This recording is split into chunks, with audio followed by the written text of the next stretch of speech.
My name is Adrian Dix. I'm BC's Minister of Health. To my left is Dr. Reka Gustafson, who's the Vice President of Public Health and Wellness for the Provincial Health Services Authority. She's a Deputy Provincial Health Officer, and she runs the BC CDC. This is our COVID-19 briefing for British Columbia for Monday, November the 2nd, 2020. We're honored to be here on the territories of the Musqueam, of the Squamish, of the Tsleil-Waututh First Nations. Tomorrow, Tuesday, we'll be providing a written briefing, Dr. Gustafson and I, on the COVID-19 situation in British Columbia.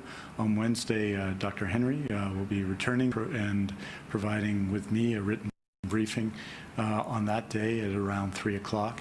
And then on Thursday, Dr. Henry will return. Dr. Henry, because I know people are always interested, is taking a couple of well-deserved days off, although like all of us, she'll be, I'm sure, spending a lot of that time thinking about how to deal with the COVID-19 pandemic. And so with that, it's my honor to introduce Dr. Reka Gustafson.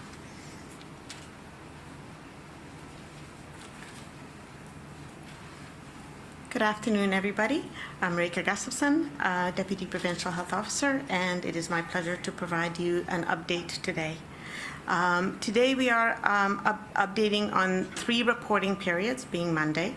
From Friday to Saturday, we had 352 new diagnoses of COVID-19. From Saturday to Sunday, there were 389 new cases, and from Sunday to Monday, 379 new cases, for a total of 1,120 new cases over the weekend, over that 3-day period. That brings our total in British Columbia to 15,501 cases of COVID-19.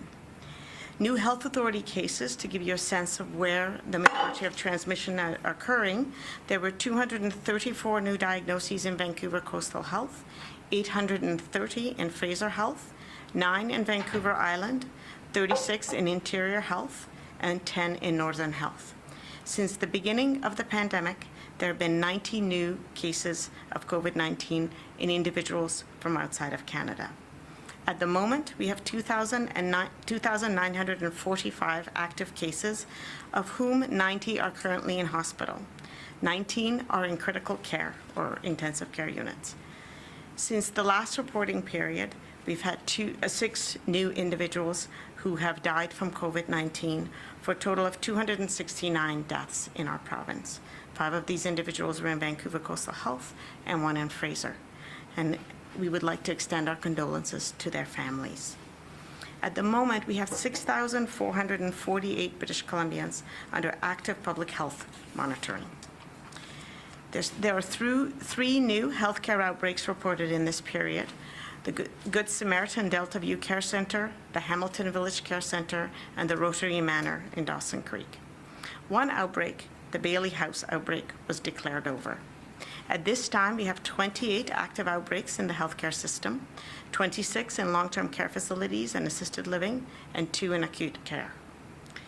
There have been no new community outbreaks, and the outbreak at JL Beef is now over. A reminder to everybody to please continue to regularly check Health Authority website for community exposures, which are updated regularly. And if you've attended one of those locations, to please follow the instructions. So these numbers are concerning for all of us. But we have learned a great deal about COVID-19 since the beginning of the pandemic. We have learned that what living with the virus looks like and what we need to do to keep ourselves, those around us, and our communities safe. Monitoring the epidemic closely, testing to identify new cases, contact tracing to contain further transmission, and using our layers of protection are cornerstones of our response. These are the tools that we continue to use as we navigate this pandemic in the coming months. Our goal is to continue to minimize severe illness and death, balanced with keeping it as much as possible open and active in our communities. As the weather gets cooler, and I think everyone's noticed that the weather has gotten cooler, and our activities move inside, we are going to see fluctuations and surges in some communities. We know this from British Columbia. We know this from around the world. The recent increased cases in the Lower Mainland, and particularly in Fraser Health, are an example of this. And when we do experience these surges, we need to respond with increased effort and stepped-up focus using all of the public health measures we have available to us. We know that being inside and in close contact with others increases our risk, and that has been a significant cause of new cases in recent weeks. That's why it's important to keep our groups small, at home and elsewhere. Despite this challenge, and despite what you might have seen in some images this weekend, the vast majority of British Columbians are spending time with others in safe ways. This past weekend, I saw some great examples of families enjoying Halloween safely. As we look ahead, it is important for us to continue to pay close attention to the COVID-19 transmission in our communities. Just as we have adopted our response, as we learn more, so we need you to do the same. Staying well means staying safe. It means all of us always following the COVID-19 safety basics all the time. This includes washing hands, using a mask when you can't keep a safe distance from others, and following the safety protocols of your school, your workplace, your business. If you are older or otherwise vulnerable to severe illness, it is best to avoid all crowded situations and limit your number of contacts. If you know there is transmission in your social circle or in your community, and you do develop symptoms, keep in mind it does mean that COVID-19 in that situation is more likely. Please arrange to get tested as soon as possible. If you are a contact of someone who has tested positive for COVID-19, please do participate fully in contact tracing. Respond to the calls and answer the questions as fully as possible. Please remember, public health is here to help, not to judge.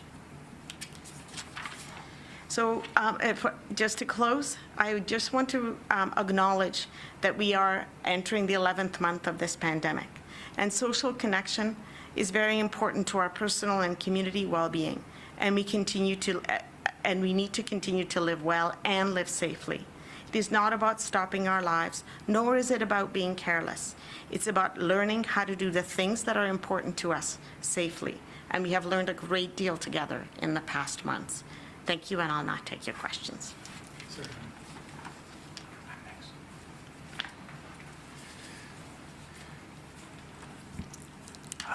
Thank you very much, Dr. Gustafson. And first of all, to start, I wanted to acknowledge the 6 people who passed away from COVID-19 this weekend in British Columbia. All were in long-term care. 5 were in the Vancouver Coastal Health Authority, 1 in the Fraser Health Authority. This is an extraordinarily difficult time for families, especially for those living in long-term care. It's an extraordinarily difficult time to grieve. We've seen that in the challenges that people have with respect to grieving and our inability to come together in these moments. So I want to, on behalf of the Premier, but really everyone in British Columbia, pass on our condolences and say that our thoughts are with all the families, are with all the communities, are with all the caregivers, are with all the friends of the 6 people who passed away, and all those who have been affected, whose health has been affected in this pandemic. I want to note, obviously, that 1,120 cases is a lot of cases over 3 days, and this is a significant challenge, particularly in Metro Vancouver. If you look at the location of the cases, 830 in Fraser Health and 234 in Vancouver Coastal Health. I know that we have 90 people in hospital, and our acute care hospitals continue to manage well the pressures of COVID-19 and all of the other things they're trying to do. We've done in recent weeks record numbers of surgeries in British Columbia, for example, and that is an enormous achievement for our healthcare system. With that in context, 53 people in hospital are currently in hospital in the Fraser Health Authority and 37 in the Vancouver Coastal Health Authority. There is no one in hospital in the other 3 health authorities. This is also and this reflects the extraordinary work of Dr. Gustafson and her team and all the public health officials, some of whom who do contact tracing. I had the opportunity to meet on Thursday when Dr. Henry and I were in Surrey at the Fraser Health Authority offices. I just note that there are 295 active COVID-19 cases, 945 active COVID-19 cases, 6,448 people under public health surveillance. There were 24,771 COVID-19 tests performed over the weekend. Over 2 days, 5,000 calls to 811.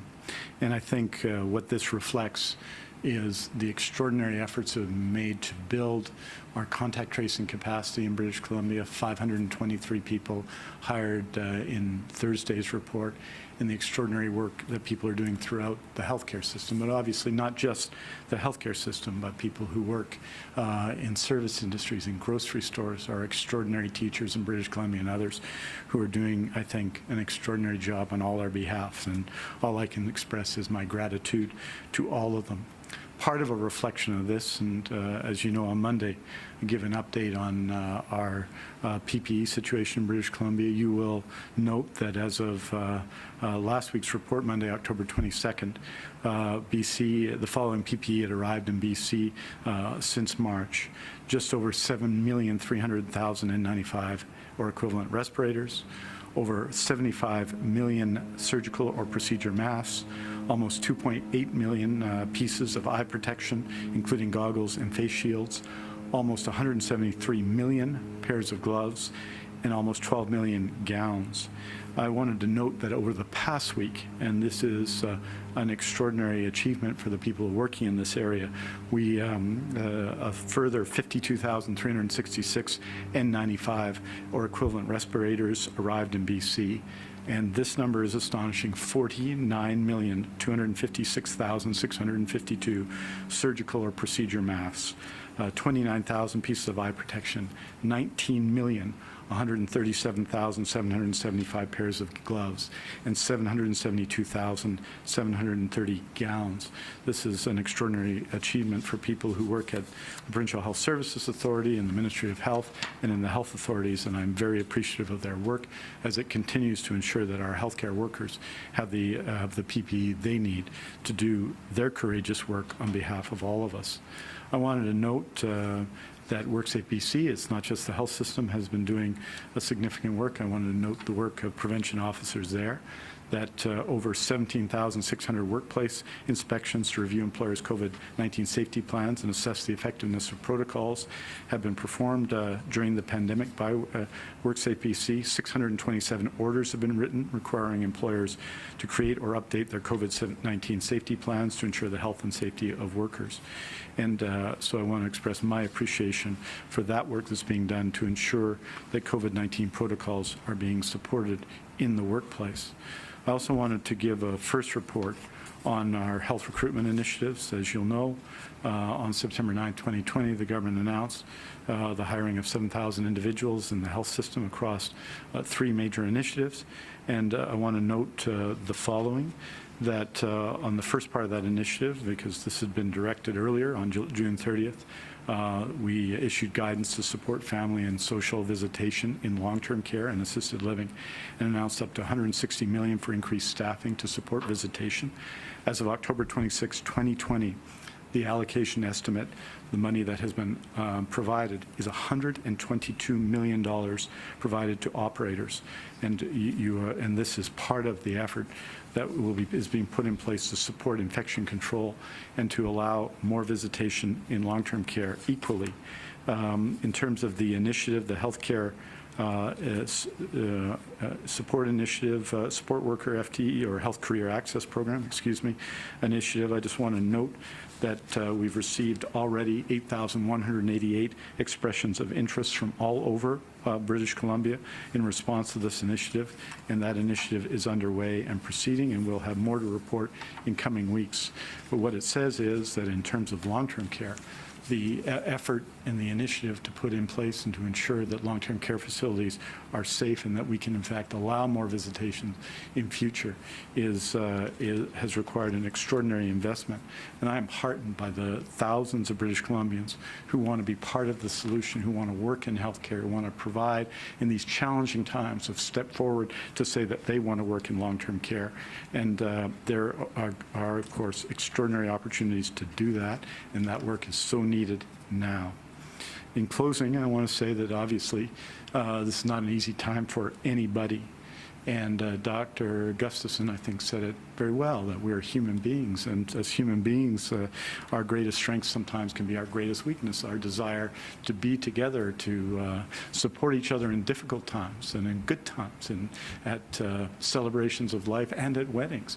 That our desire to be together, our desire to party together can sometimes be our greatest weakness in a time of pandemic. Those connections that we count on, our need to come together, are the things that COVID-19 seeks to spread. We know what we need to do to stop the spread. We know how to do it, and we must all do it right now. COVID-19 has had its turn, and you see that all around the world, where we are in a significant new phase of the pandemic. And we must now act to give COVID-19, to respond to what COVID-19 is doing in our province, to get our own house in order for the cold weather ahead. We need to seal the cracks and close the gap that COVID-19 exploits to make us sick and to claim lives. The COVID-19 tide is rising. You can see that in the numbers. It is powerful, but we can be stronger, and we will be stronger. Dr. Henry, Dr. Gustafson, and public health officials have taught us what to do to keep our families, our friends, and our communities safe. And we've shown we know what to do. We've proven that we know how to do it, and we need to do that together right now. Right now, we again need to turn the tide on COVID-19 in BC. And I believe we can do that. And part of how we do that, is to follow the guidance provided by public health officials. Part of what we do that is to follow, of course, the orders, which are the law of public health officials. And part of how we do that is to be compassionate and generous to one another in these times, and to contribute, all of us, to allowing us to do the things we want to do, to ensure that children are in school, to ensure that surgeries take place, to ensure that business can thrive. All of these things depend on all of us. And I ask everyone listening to us today, and all the people that you might talk to the rest of the day, to recommit themselves to the task of stopping the spread. Aujourd'hui, nous faisons le point sur le nombre de nouveaux cas pour 3 périodes de référence de 24 heures chacune, soit celle des 30 et 31 octobre, celle des 31 octobre et 1er novembre, et celle du 1er jusqu'au 2 novembre en mi-journée. Il y a eu 6 nouveaux décès liés au COVID-19 durant ces 3 périodes de référence. Nous offrons nos condoléances aux familles et aux amis des 269 personnes décédées du COVID-19 et tous ceux qui ont perdu des êtres chers au cours de cette pandémie. À ce jour, 12 207 personnes dont le test de dépistage de COVID-19 était positif sont maintenant rétablies. Pour la première période de référence, nous avons eu 352 nouveaux cas. Pour la deuxième période de référence, nous avons eu 389 nouveaux cas. Au cours des dernières 24 heures, 379 nouveaux cas se sont ajoutés. Il y a aussi, cela représente 1120 nouveaux cas depuis notre dernière mise à jour vendredi, pour un total de 15 501 cas en Colombie-Britannique. Parmi l'ensemble des cas confirmés de COVID-19, 90 personnes sont actuellement hospitalisées, dont 19 en soins intensifs. Les autres personnes dont le test de dépistage a été positif sont en isolement à leur domicile. Merci beaucoup. Thank you very much. We're happy to take your questions. Thank you, Minister. And a reminder to the media to please press *1 to line up for questions. We will be taking one question and one follow-up this afternoon. And also, please do not mute your phones. You will not be heard until I call your name. We begin today with Jennifer Stoltman, Vancouver Sun. Jennifer, go ahead, please. Oh, hi there. I was hoping you could talk about COVID-19 exposure and transmission on public transit. How susceptible are people who are riding transit, and have there been any instances in BC? Thank you very much for your question, and it's actually a common question, and there are very good safety protocols on BC Transit, and when we actually do contact tracing for COVID-19, we're looking at where people have been in the last 14 days, and so to specifically determine whether transmission has occurred on transit may not be possible, but we have some very good indication that it's not a major source of transmission. indication. And that indication is that to date, the vast majority of people in British Columbia, after some investigation, are able to identify where they were infected. So their source of infection is known. Most of us don't know who we're on transit with. And therefore, if we thought that places like transit and other areas where we have casual contacts with people were a major source of transmission, then the proportion of people who didn't know where they were infected would be much higher. I would also like to re-emphasize that we've also implemented some important safety protocols in public spaces, such as transit. Do you have a follow-up, Jen? Yes, please. Sure, go ahead. As you said, contact tracing can be difficult, and there are a lot of people coming and going, and it can be difficult to track. How confident can we be that transit is not a factor, and what would it take for there to be a public notification or an exposure outbreak declared? Like, what's the threshold? Again, if there were an exposure, for example, on a transit such as a bus on which you are for several hours, there may be a public notification in a situation like that. But again, if you add up the summary of evidence, the totality of evidence about where transmission is occurring, it does not occur through casual contact, does not occur in places where people have safety protocols in place. And although there may be a notification, initially we had notifications, for example, for other forms of transit, such as airlines, but we are finding that those are not major sources of transmission. So we're focused on our contact tracing and our public notifications on situations and in places where transmission actually is occurring. Thank you. The next question comes from Richard Zussman, Global News. I'd like to ask about whether we will ever get information around a regional breakdown in terms of where these cases are being identified in a larger Fraser Health area, and whether, connected to the weekend, whether there were any measures being put in place to address areas like the Granville Strip before Halloween, and how does this factor into an event like New Year's? Okay, so I can answer. I actually don't have specific information about the measures that have been put in place on the Granville district. I don't know if Minister Dix does. I don't have that information. Can you repeat your first question? Yeah, about regionality. There are a Yes. lot of people in Surrey I'm hearing from saying, why won't you release information by neighborhood or by smaller regional districts so people can understand where this boom and this virus is happening? We're actually working hard to provide more and more granular information. I think your question is a really good one. We know, as I mentioned before, that COVID-19 is transmitted in known chains of transmission and outbreaks, and the more information you have about your community, the more empowered you are to take precautions as needed. So we actually are working to provide that information in as visually appealing and as easily understood manner as possible. So I think it's a good question and it's a good request, and we're working to provide that in as granular a way as possible.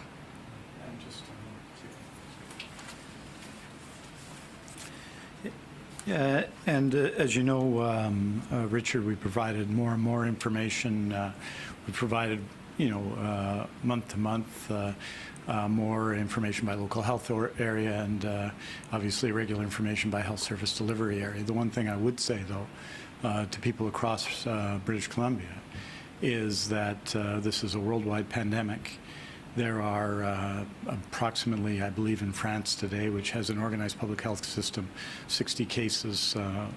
The 7-day rolling average was 60 cases a day per 100,000, which was, I think, 9 to 10 times what it is in British Columbia, just to put that in context. So what that tells us, though, if you look at the rest of Canada, you look at what happened in Winnipeg 2 months ago and what's happening now, is that COVID-19 is a worldwide pandemic. It can affect us everywhere, and it's why we need people to take action everywhere in British Columbia, because the situation can change. This is COVID-19 is something designed to transmit, And so, or at least so it appears. And so we have to be ready and determined everywhere. With respect to the Granville Strip, I mean, I think there's steps we have to take everywhere, but one of the things that is particularly obviously frustrating for the overwhelming majority of people who are following public health guidelines and public health orders is to see that, because it was in public and because you could visually see what was going on, and some of the behavior was beyond the public health orders, simply disgraceful. But I would say this, that one of the order that Dr. Henry brought in last Monday with respect to private residences is important. Some of those events, which have seen a lot of transmission, and we review, as you know, every case, have occurred not with cameras around and not in the way we can visualize, but indoors, in private gatherings, sometimes relatively small gatherings. And so what we're asking people to do, especially in the season of gatherings, and the season where it's colder, and the season when the days are shorter, is to strictly limit that. And that's why the maximum of 6 is in the public health order, and that's why our advice to people is to avoid such gathering and stick within the home circumstances to the people who live in the home. This is one way, and we see this from the evidence that public health sees every day, that we can stop the transmission of COVID-19. Do you have a follow-up, Richard? I do. I'm just wondering, Dr. Gustafson, or even Minister Dix, whether there's an update on the COVID-19 app and the conversations, why are there still concerns around this as an additional tool, the federal app? And are contact tracers, are people being moved out of the healthcare system right now, those who give immunizations or vaccines, are they being moved out of those positions right now to help contact trace? With respect to the contact tracing app, I do want to let you know that we reviewed that app very, very carefully, and we reviewed it with the people who do contact tracing and do a lot of contact tracing and do it very, very well. And based on the features of that app, mostly because of the type of information that's provided to individuals, it wasn't felt that at this point in British Columbia it would have additional benefit, would be additional value to the existing contact tracing. The other thing that I'd like to say about apps and digital tools is that we are learning every single day. And while we may not have been entirely clear on what digital tools would be helpful for us in BC, we are, as the epidemic evolves, as our skills and our workforce in responding to an epidemic of this size are evolving, we are actually identifying the digital tools that will be helpful for us and that are helpful for us, and those are being developed and rolled out as we speak. Yeah. And I'm going to hand it over to as you'll know, Richard, we're obviously have done a lot of work, and Dr. Henry, Dr. Gustafson, and others work very closely with federal officials in other provinces, and so we're going to continue to do that. I think our goal is to ensure that any additional app in British Columbia contributes to the situation and does not make it harder to do contact tracing. And so that's our goal, and we haven't stopped working with the federal government on these issues and other levels of government. We're going to continue to do that, and I think what Dr. Gustafson said is the important point. We're going to, on this question of the COVID app, follow the advice of the people who do this work, the people in public health who do contact tracing, not just during pandemics, but all the time. That is their job and their, in some ways, their specialty in life. We're going to follow their advice first and continue to do so on this question and on others like it. With respect to the hiring of contact tracers, as you know, between 500 and 600 people have been doing this work since the beginning of the pandemic. Many of them have other jobs, and so one of the reasons we're building up public health, why we announced 500 more people to do this work, why we've hired 523, why by the end of this week I believe it'll be more than 600, and why we're going to add 800 so that public health is able to do not just contact tracing, but all the work that it does. And this is a key part of what we've been doing. It's why we started in advance of this fall period, which I think everyone understood was going to be difficult given respiratory illness season. And it's why we started doing that work in the summer. And so what we're doing is building up the overall strength of public health, and that means doing all of the work of public health. But this work has been particularly important in recent weeks when you have more than 6,000 people who are being monitored by public health. Adding hundreds of highly qualified people to support our efforts is a good idea, and I'm very proud of the work they're doing, and having had the opportunity to see some of them in action on Thursday, for example, I can tell you they are extraordinarily committed. Thank you. The next question comes from Shannon Patterson, CTV. Shannon, go ahead, please. Oh, hi there. With numbers this high, and now we see other Canadian cities and regions around the world bringing in tougher restrictions for indoor dining, non-essential businesses, what will it take to bring in tougher restrictions here if this number over a weekend isn't concerning enough to look at cracking down? What number would be? So I would not say that there's a specific number. There's a number of things that we are monitoring all the time to understand the impact of the pandemic on our community. And the things that we are monitoring are the number of new diagnoses, how rapidly they are changing, whether or not we can identify where people have received where people are able to identify where they were infected, our ability to follow up cases in a timely way, our ability to continue to provide testing, and as well as keeping in mind what the ultimate goals of pandemic control are, severe illness and minimizing deaths, is monitoring those indicators as well, and looking at how we are managing this pandemic. This pandemic is something that we are managing, and the tools in our toolbox are contact tracing, testing, contact tracing, as well as additional and specific interactions or interventions that we need to do in response to surges. There's also public health measures that we are all doing throughout British Columbia all the time, and these are our tools in our toolbox. So I would say that there isn't a single number. There is a team of public health professionals that are monitoring the epidemic, its impact on our population, its impact on our healthcare system, and are also monitoring our ability to control it and respond. So at this moment, we have a concerning number of new infections. At the moment, we're also, the hospitalizations are stable, the number of people in ICU remains stable, and these numbers and these indicators are being monitored all the time. Do you have a follow-up, Shannon? Yeah, for Minister Dix, one Metro Vancouver Police Department told me today they've issued 4 tickets in the past couple of weeks to people from out of country who they caught out breaking quarantine. A couple were discovered through routine traffic stops, the others from tips from the public. Are you worried that feds aren't doing enough to monitor and enforce people arriving from other countries to quarantine? Well, I think it's a good opportunity to remind people of their obligation, their absolute obligation to self-isolate when they return to Canada. This is anyone who comes to British Columbia and who comes to Canada. And so I believe that significant efforts, and as you know, British Columbia took the lead in Canada on this question because of the seriousness with which we take this issue.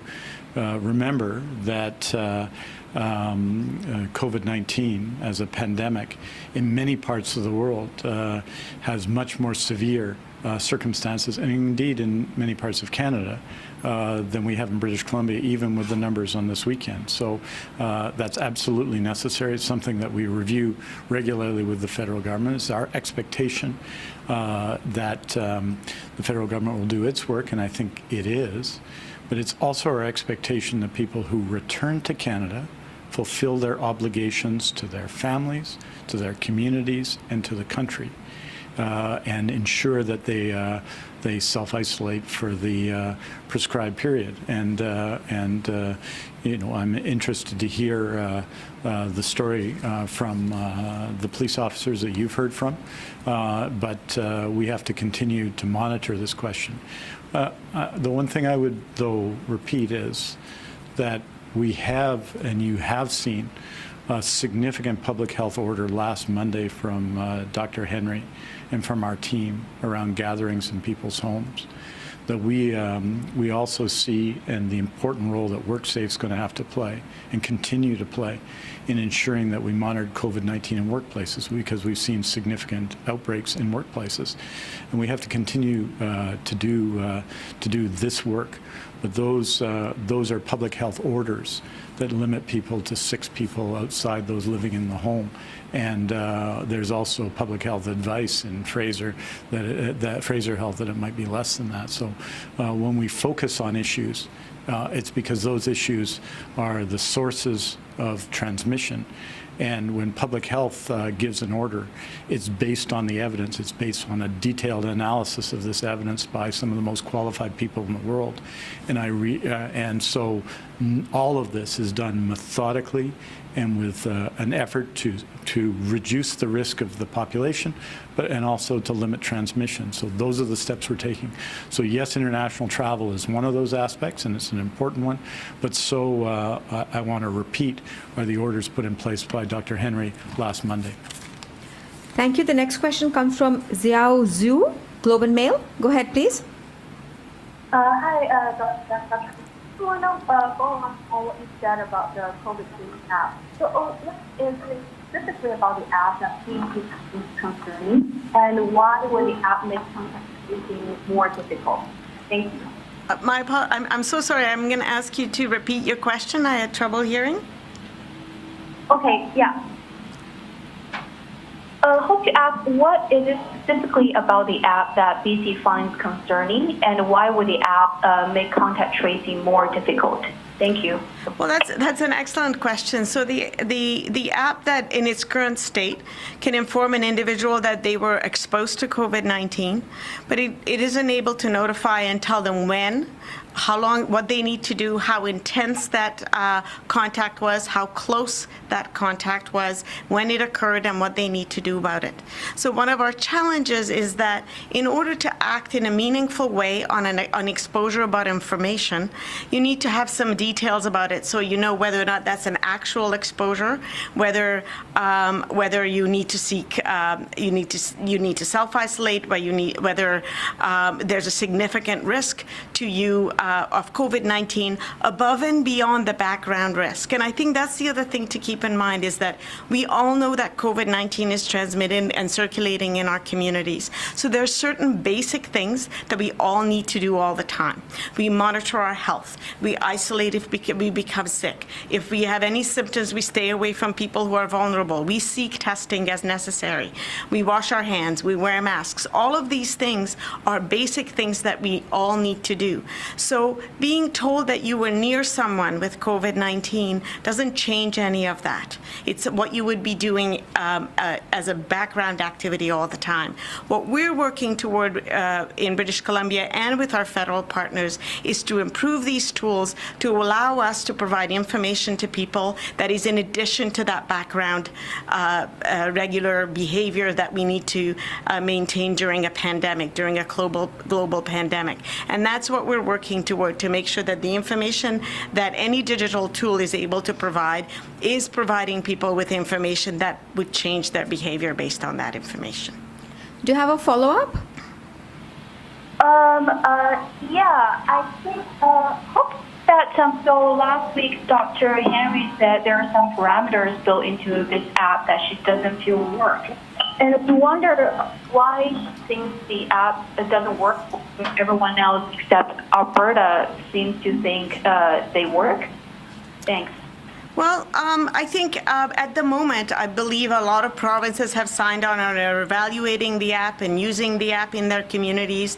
And this notion of does it work depends on what your goals are. And here in British Columbia, our public health teams are reaching people, are doing contact tracing, and are able to give the specific information that somebody who has been in contact with COVID-19 needs in order to make a meaningful change in their behavior that reduces the risk to the people they love and to their communities.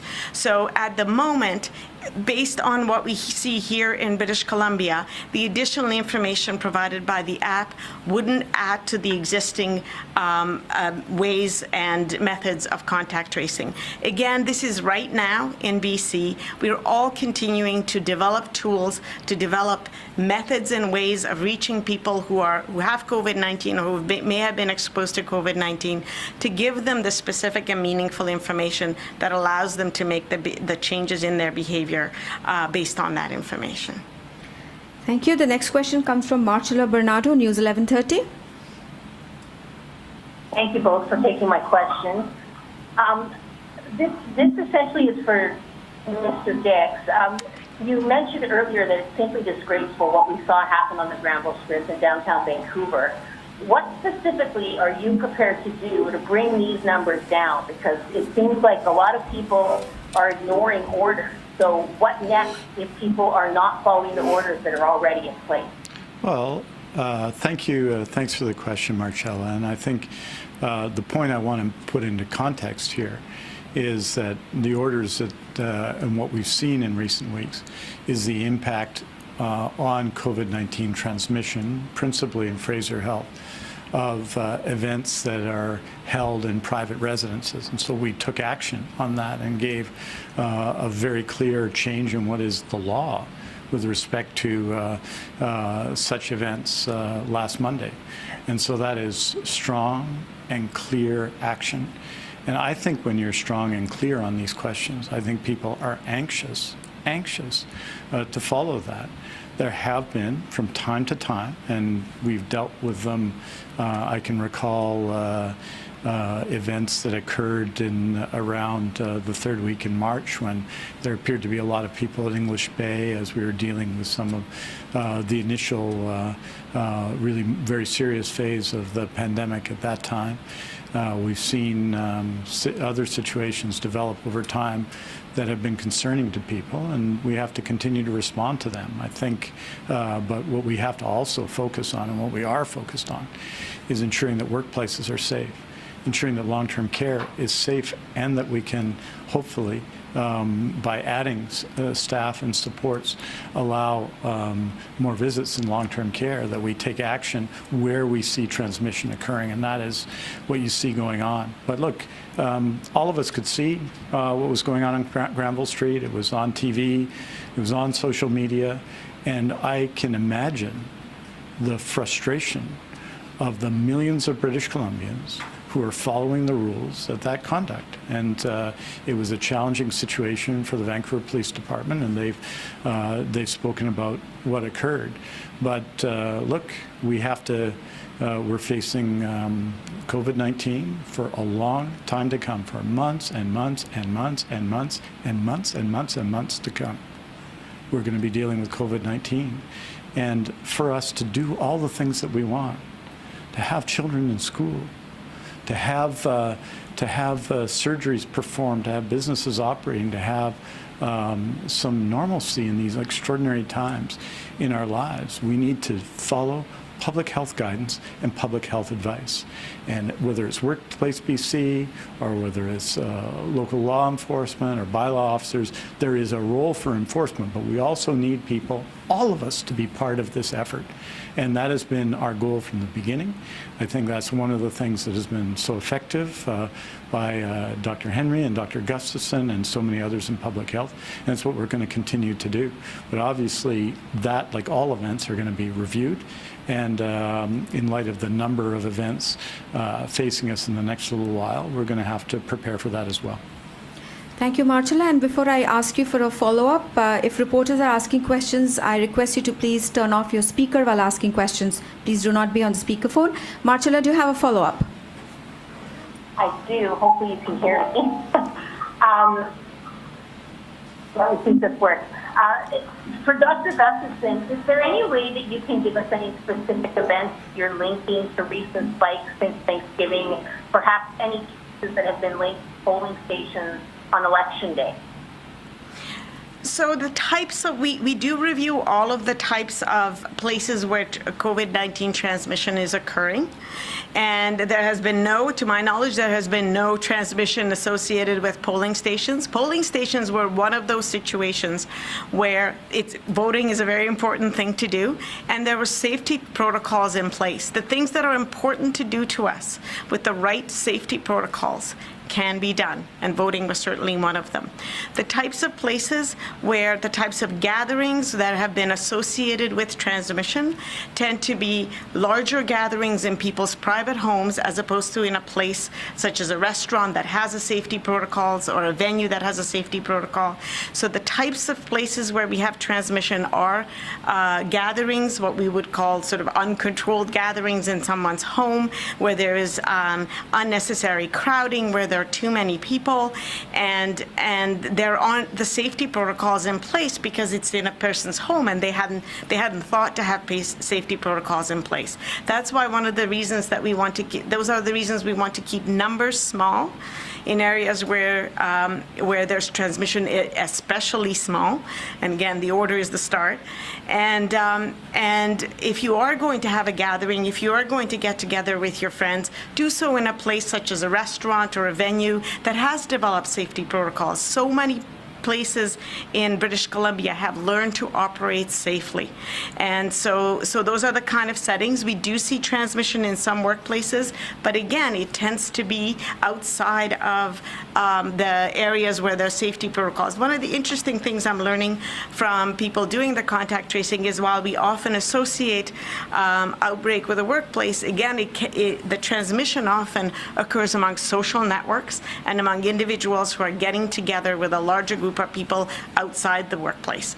And so those are the types of places where transmission is being seen, and the safety protocols that exist in workplaces have actually been strengthened. They continue to be strengthened, and so those types of places, transmission is actually quite limited. Thank you. The next question comes from Moira Witten, the Tyee. Hi, Dr. Gustafson and Minister Dix. Thank you for your time. My question is about how you're planning to further engage youth and to tailor guidelines to their behaviors and constraints, like people living with roommates or in multi-generational homes who don't really have the luxury of working from home necessarily. Sorry, can you repeat the question? Sorry, I think everyone's having a go. How are you planning to further engage youth and to tailor and communicate guidelines for their behaviors and constraints? So with respect to youth, I think this is a really important question, and I don't know if Minister Dix has anything further to add, but I'm glad you're asking about youth, and I'm glad you're asking about young adults. One of the first steps of engagement was, of course, with our COVID Speak survey. And one of the things that youth and young adults have told us is that they are actually feeling a lot of the consequences of the pandemic. But the pandemic itself, as well as our control measures in terms of mental health, in terms of ability to make ends meet. So one of our goals through our schools and through our communication plan is to make sure that we engage with young people through their universities, through their workplaces, to really consider what their needs are to gather what are the safe ways of doing so. So I think it's a really good question and a really good goal. It's something that we are developing a proactive communication strategy to specific communities and specific sectors of our society so that we can look at their needs in order to gather safely, in order to limit their numbers to small numbers and make sure that they meet their needs in terms of work and education. And Minister Dix, I think, has further details to add. Yeah, thank you. It certainly is something that I've been doing over the last number of months, is a lot of Zoom calls with young people and seeking because I think communication to young people is best often carried out by young people. And so we've been seeking influencers. We're asking people to be part of health authority campaigns, to be influencers of one another. We're obviously reaching out broadly to communities. If you look at Fraser Health, you look at the relative number of people that are hospitalized against the number of people who have tested positive for COVID-19, you'll see that a number of certainly the evidence of severe illness isn't there as much, and this can have some consequences in the way that people see the pandemic themselves. So we need to engage young people. They're affected by this, and they have paid a significant price. I do want to say, though, that many of our leaders in this effort have been young people in communities, and I very much appreciate their efforts. And I also want to say how much I appreciate the work done every day by people both at the post-secondary level, but also obviously in schools, both elementary and secondary. In BC, the role that and the leadership shown by teachers at the classroom level with another group of youth, people under 19, who are obviously have also paid a significant price in the pandemic, the loss for many of them for months of in-class education, all the consequences that come to that. And I want to express my appreciation to the young people who are showing leadership out there. We need more of you, and to teachers and others who are playing an extraordinary role. We're grateful for all your efforts. Do you have a follow-up, Moira? I do. Obviously, we won't know the exact impact of last week's social gathering order for another week or so. So I'm just wondering, like, what would the next step of orders or of guidelines be if we don't see that have a positive impact, a negative impact, but a good impact on the number of cases that we are seeing in BC?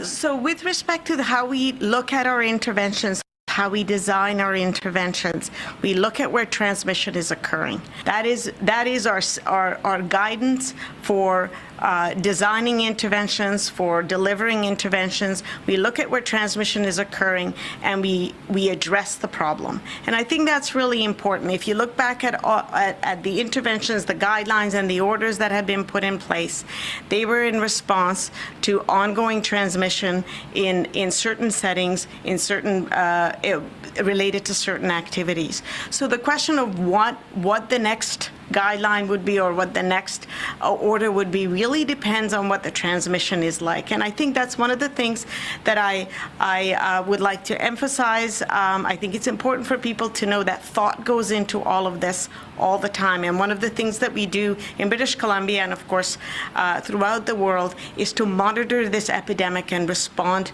to where the problem actually occurs, where transmission actually occurs. It's a science-based response, so it's not something that we can predict ahead of time, but we certainly are monitoring the data all the time, and we are responding to the data. We have time for one more question this afternoon, and for everyone listening today, there will be a statement released this afternoon with the latest information on cases, hospitalizations and outbreaks, which you can find at news.gov.bc.ca. For medical guidance on protecting families and communities, and for access to provincial guidance on COVID-19, visit bccdc.ca. For information about province's pandemic supports, visit gov.bc.ca/COVID-19. And the last question for this afternoon goes to Joel Ballard, CBC. Hello. This question is for Minister Dix. Minister, you're already warning British Columbians to prepare for virtual holiday celebrations in November and December. Is there something that can be done now by the government to try and change that trajectory, whether that's a temporary period of increased restrictions or anything like that? I think what I'm saying and what Dr. Gustafson and Dr. Henry are saying is that we're in a period now in November and December when days are shorter by an hour this weekend, at least at the end of the day, and time when the weather's getting worse and there's more things going on inside, and that we have to be even more conscious than we are in summer about the steps we need to take to be safe. And so we're going through a period of where there's a lot of celebration. We just went through Halloween, and we're going to have Diwali, we're going to have Hanukkah, we're going to have New Year's, we're going to have Christmas, we're going to have other celebrations.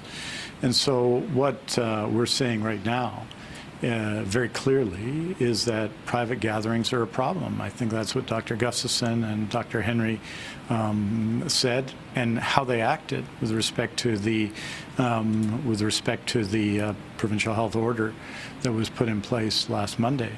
So what we need to do, it seems to me, now is to follow that guidance and to follow those orders, and that they're more important now than ever before. That the orders being provided, as we see significant case counts, they're more important. So what can we do to make things better? Follow the advice, follow the guidance, right? And that means no more than 6 people outside those living in a home at a gathering. And if you can avoid it, less than that. I've told people I live in an apartment between 800 and 900 square feet. 6 in our living room is too much. So you have to use your COVID sense. And all of us have to come together to help flatten this curve, because growth in cases have consequences for all the things that we want to do, even Christmas. But I believe also that that we can have in this year, we can have virtual celebrations and other celebrations that are meaningful for people, that we need to do that we must do that. And so I don't say any of that with pessimism. I say that these are the things we have to do now to keep the ones that we love safe and to keep the ones that we don't know safe. Do you have a follow-up, Joe? Yes, please. Do you mind just answering that in French, and that's our follow-up for today? Je dois faire des réponses plus courtes en anglais pour le but de la traduction. Oui, force est de reconnaître que c'est une période difficile dans le monde pour COVID-19. On voit ce qui se passe en France, au Québec, en Ontario, aux États-Unis, un peu partout dans le monde, en effet, où on a des cas qui montent, n'est-ce pas, le nombre de cas qui montent. Donc, il faut prendre l'action. La direction de Dr. Henry, la direction de Dr. Gustafson, c'est une direction fondée sur l'évidence, sur la science. Cela peut nous aider à avoir une période de Noël, une période de la nouvelle année positive, d'avoir des célébrations positives. Donc, mais il faut prendre l'action maintenant.